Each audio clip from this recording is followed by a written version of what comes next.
What's up, guys? It's Evaniel. I'm back. I'm here with another video. Second video of February. It may come out in March. I don't really know. I don't really care. I just wanted to make this video. So today we are going to be talking about my favorite movies that I watched in February. Basically just recapping February as a month and just a little glimpse into my opinions and my life because everyone enjoys that so much. February has been very busy. It's been a very busy month. Been doing a lot. Working on films, working on schoolwork, college is not letting up, applying for housing, getting housing, apartments, all sorts of crazy shit. So let's get into the movies that I want to talk about for this month. For movies in February, I actually didn't watch a lot. I watched enough to be notable, but not enough that I've watched more in the past, more in one month, but there were some films that I watched this month that really resonated with me and that I really enjoyed and that I just would love to talk about. One of the first ones that I watched that was pretty notable in the movie realm was Puss in Boots: The Last Wish. Actually got nominated for an Oscar, so that's pretty cool. And the movie was good. I thought for an animated movie, the style was really good. It seemed like they took the best of Pixar and combined that with the animation style in Spider-Man Into the Spider-Verse, I think that's called. I could be getting that wrong. I don't know. The one with Miles Morales, Spider-Man. And I think they took both of those concepts and their art styles and combined them into a great looking film. In terms of plot, I really enjoyed the wolf that was impersonating Death. I thought that was incredible, and I think what they did with that character and the style they gave him was perfect. It just blew me away. In terms of everything else, it was okay. I mean, there wasn't anything too spectacular. A lot of people said this movie was just absolutely insane. 5 out of 5. I wouldn't go that far. It's good. It's a little better than mid. It's just a solid movie. It's just a good movie, and it's up on the top. So I just thought I'd give my thoughts on it. Another movie that I watched that I want to talk about is La La Land. Now, I had never seen this movie before I watched it. I had heard about it. I know I need to watch it, and I finally got around to doing it, and it is as good as everybody says. It is a stunning movie. Damien Chazelle, I love all of Damien Chazelle's movies. I feel like, in a way, they're geared towards the artists of the world, trying to get these passions off of the ground and be successful and what success means and how that kind of drags into your brain. And I love that theme. That's something that resonates a lot in my life. So Chazelle's movies will always have some sort of resonate with me. And this movie did the same. It incorporated love and to the idea of, what do you choose, your love or your passion? Can you have both in a world where you have to push so hard? And it's just beautiful, the way that they do it. Both actors just kill it. I was very pleased with their performances, and it was just a great film and a great message behind it at all. Also, I don't watch many musicals. One of the only other musicals that I can actually remember me caring about was Tick, Tick, Boom, and this movie is on par, or if not better than that. Both just phenomenal movies. Great stuff. Next movie is another Oscar-nominated movie. This movie is called Tar. This movie has a lot of elements going on. It's very complex, and I think it's very, I want to say deep, but I think the right word I'm looking for is just, has a lot going on, a lot of moving parts. I really enjoyed Cate Blanchett, I think is how you say her name. I loved her performance as Lydia. Absolutely killed it. And it was very, very powerful in the way that she orchestrated herself as Lydia Tarr. The sound design is another thing that I want to highlight in this movie because the sound design in this movie was just impeccable. They had small little things that they did, but it was so good. They did things with a metronome. They did things with orchestra, which obviously makes sense. It's about a composer, but the sound in this movie is just powerful and great and is a huge strong point in this movie. Tackling what this movie was trying to say was kind of tough for me, but at the very base, from what you can take from it, it's basically about someone's at the top. They are the best of the best in their career and how one little thing can just drag you all the way down, and what kind of person you are at the end of everything. It's a beautiful movie. It honestly wasn't as incredible as I expected. I expected it to be better than it was, but it was good. It was good enough, I guess, is what I want to say.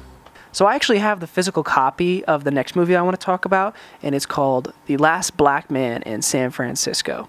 This movie is something else. I bought this, I think, like 2 or 3 months ago off of A24's store, and I finally got around to watching the whole thing. And good God, it is beautiful. It is just, the cinematography is some of the best I have ever seen, like ever. For what I want to do with cinematography, there's a lot in this film that is just speaks to me that, like, man, I want to make stuff like that. I want my shots to look like that. Also, the characters. Jonathan Majors and Jimmy Fails do an incredible job in their roles. I really just, like, both of them are on par for just incredible performances. Jonathan Majors does an incredible job. Jimmy Fails does an incredible job. The story is very intricate and interesting, and I think has a lot of meaning in the world. I can't obviously say a lot about this movie. I couldn't connect with it like some other people can, but I can understand and see this as a great film and just know that it's beautiful. Another thing about this casing, which is really cool, I want to show off. When you open it, you have drawings. You see that?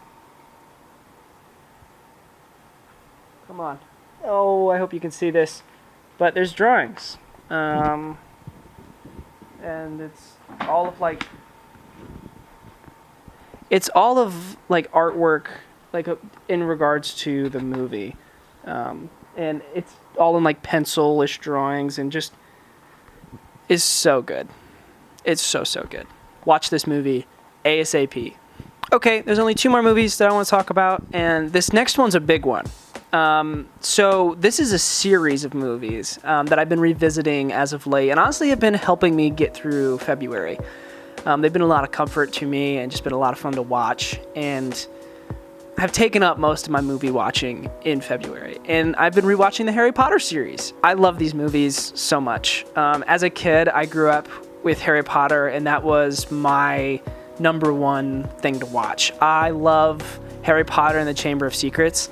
I think that's my favorite Harry Potter movie so far.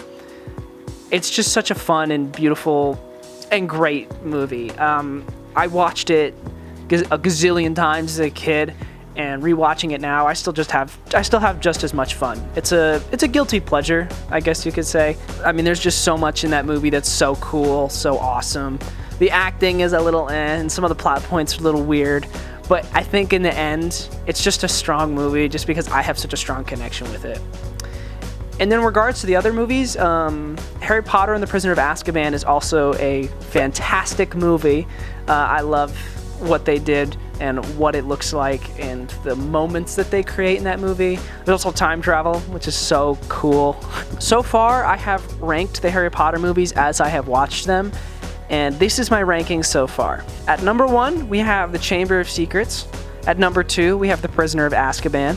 At number 3, we have Order of the Phoenix. At number 4, we have The Half-Blood Prince. At number 5, we have Harry Potter and the Sorcerer's Stone. I don't know why I said the whole name. And at the very last, we have The Goblet of Fire. Goblet of Fire is really seems like a rushed and iffy movie. It's got some moments, but I think for the most part, it's kind of just a shit show. It was definitely not a good highlight of what a movie was and what they were trying to go for. And I feel like it just hodgepodged in there just to forward the grand story that it's trying to portray. Now I saved the best for last. This is a movie that did come out in February. Actually came out a couple days ago, at least at the time of filming this. And that is Ant-Man and the Wasp: Quantumania. I did not like this movie. I think anybody that can look at this movie and understand that it's not great has a good understanding of cinema and is watching cinema for good reasons. This movie is very lazy. It's a very lazy movie that was put together. It's seemingly, in a couple months, which is probably what they've been doing.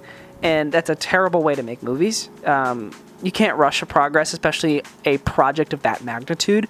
A lot of the CGI was just very bare bones, and it looked like they were in like a bedroom with a green screen sheet on the wall that just looked horrendous.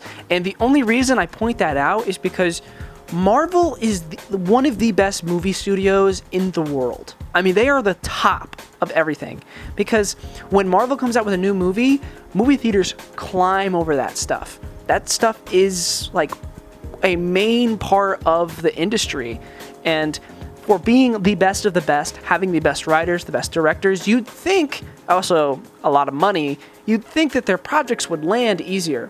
But no, and that's a problem. I think that means that the love and passion that was once in these movies is totally gone, which is kind of sad to see.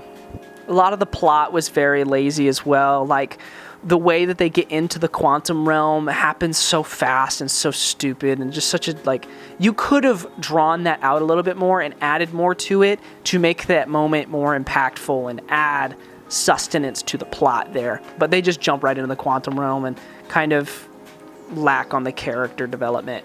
I feel like this movie was more about the quantum realm and not about the characters that are in the quantum realm, and I think that's a problem.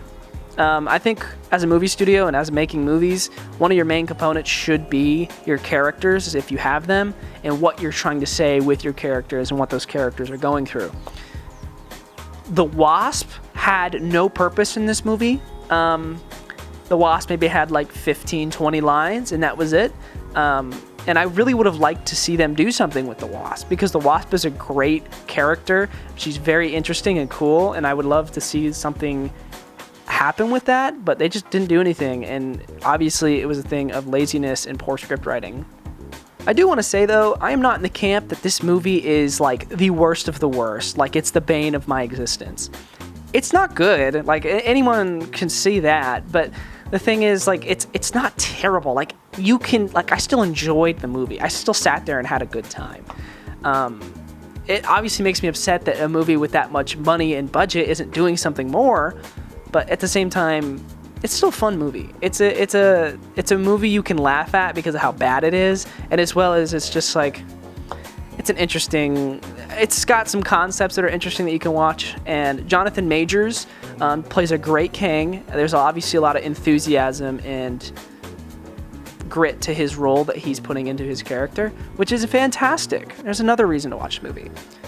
This movie isn't the worst of the worst, but it's definitely not good. And I think we can understand that Marvel is definitely not putting as much energy as they once did, and we can also understand that they're not doing as well, but they're also not making terribly horrendous content that nobody can watch. Like, you can watch that and still have somewhat of a good time.